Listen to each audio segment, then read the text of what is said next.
everyone, welcome to What Culture Wrestling. I am, of course, Gareth, and of course, because it's a Sunday, I am on my own.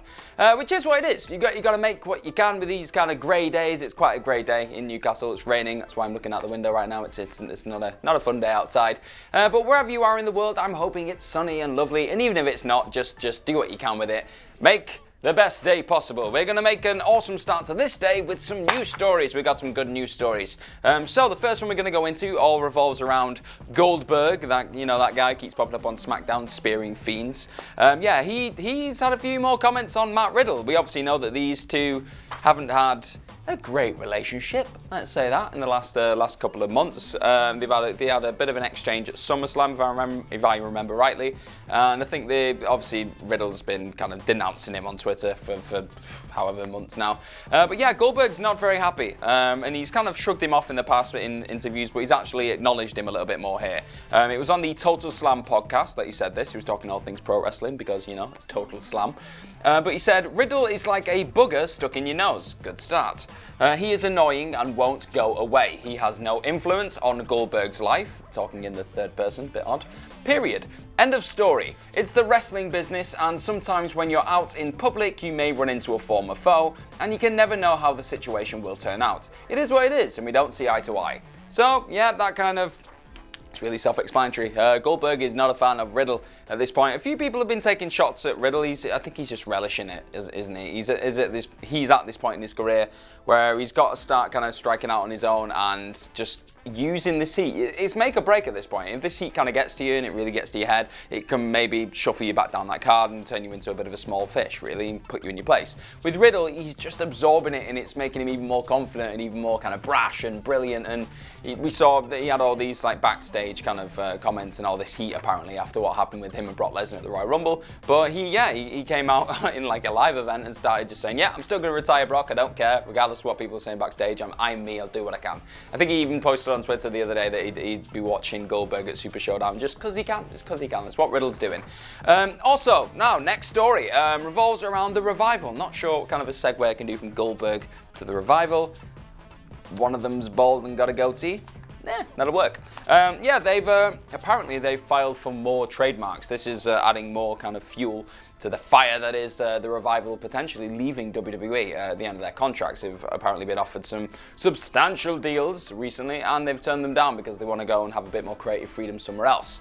Apparently, that's the word in the street. So, they've apparently applied for the terms top guys, say yeah, and no flips, just fists. The full details, I'm going to try and just kind of sieve through a few of these. All three trademarks were for G&S hats, hooded sweatshirts, pants, shirts, merchandise for the most part, and then uses, the uses of the names, like the actual trade. It's the kind of logistical stuff. So they're filing for these trademarks. It kind of looks like they want to strike out when they kind of set themselves up for when they do leave WWE, which is a wise move. Whether they're capable of getting away with having these trademarks. Obviously, WWE may say that no, you use these names under our banner, they're ours, which tends to normally be the case. But at least they're having a go. They're using their initiative and trying to get these trademarks done. I mean, without those trademarks outside of the WWE, they're probably still going to do okay, but it's just because it's a known thing, a familiar thing. It'll just help them with that transition period leaving the WWE. So, wise move. We'll see what happens on that front going forward. All right, next piece of story. This is a big one. This is a big match that's just been announced. I'm super excited about this match because I'm a massive fan of both stars involved. But Charlotte Flair will be taking on Bianca Belair at Wednesday's NXT, next Wednesday's NXT. I kind of fluffed Belair because I was so excited there. Bianca Belair. I'm so excited. So this match is going to be awesome. Absolutely awesome. It just has to be. Apparently, it's going to be Charlotte Flair's first match on NXT programming for 4 years, I believe. 4 years? Wow, it's a long time. So it has the making to be just something incredible. But it's a bit bittersweet because if this match is going to go down, maybe that would take Belair out of a potential three-way, maybe at WrestleMania. Maybe it would, if she can kind of blow off this kind of mini feud with Charlotte Flair in this match, then it might take her out of it. Equally, it could kind of just add to the mix, this kind of collection of characters right now you've got there in Rhea Ripley and Belair and Flair all kind of going at each other. Ripley might interject into the match and just cause absolute chaos, and then they'd be like, right, no, we've got to settle this at WrestleMania. That's what I'm fingers crossing for that. I obviously hope there's going to be an incredible match before that, and they just kind of absolutely destroy each other for however long. Give them just loads of time, please, NXT. Just give them all the time in the world. They're just two of the absolute premier. I'm so excited I can't even say words. Premier athletes in WWE right now. So just let them go at it. They can do it all. So I'm just going to try and compose myself a little bit because I was getting a little bit ahead of myself there. WWE announced that on their in like a press release and said that the Queen is coming to NXT to give the EST exactly what she asked for. So I can't wait for that. That's already getting me more excited for next week than what I was already. So just let me know what you think of that match. I'm so giddy I can't even formulate words right now. So next piece of story revolves all around Kairi Sane. She's got married, which is kind of cool. Yeah, I mean, there's been reports obviously that she's had this long distance relationship with a boyfriend for a while, and that was leading to some people thinking maybe she might have a head kind of turn to go back to Japan and wrestle over there. But apparently she's got married, so things must be working out all right. It must be tough having a long distance relationship. I couldn't imagine how tough it'd be when you're a wrestler as well, kind of traveling all around the world, and you just don't get that quality time with somebody that you want. But obviously this is a lovely moment. You got to celebrate these moments when they do happen, because should be the happiest day of your life. She actually announced on Twitter, she put, I believe she put a Japanese version and she put an English version just for idiots like me who can't translate. She put, "Thank you for all your continuous support. Today I'd like to announce that I got married to my fiance on February 22nd, 2020. We had a long distance relationship from the beginning of our long journey, but he has always been there for me through thick and thin. And I knew I wanted to live the rest of my life with him." So it's really nice, really sweet. And I think all the fans around the world will join me in saying, awesome, congratulations, all the best going forward, Kairi Sane. I couldn't think of, again, words to say. I'm still kind of coming down from that Charlotte Flair, Bianca Belair match. I'll come down, I promise. Right, next piece of WWE. It's very WWE heavy, this news today, but it is what it is. WWE had a lot of news drop overnight, so I deal with the hand that is given to me. We've got the ratings in for last night's SmackDown. It's obviously the final SmackDown, not ever, before Super Showdown. And the rating slightly increased, which it's not huge, it's not kind of like seismic, it's not going to change the world, but it's a little bit of a positive. They're going in the right direction. At least it's not dropping. They apparently got a 2.49 million viewer average last night. It was a slight increase, obviously, from last week's episode.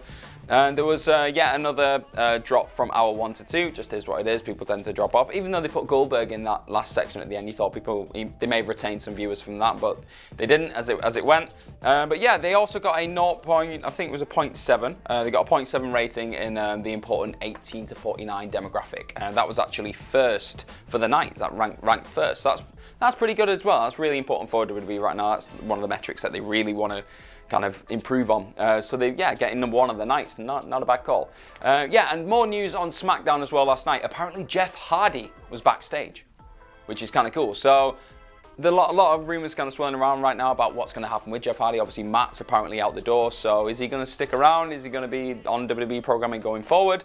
Where would he land if he does come back? Would he go on Raw? Would he go on SmackDown? Would he even go on NXT?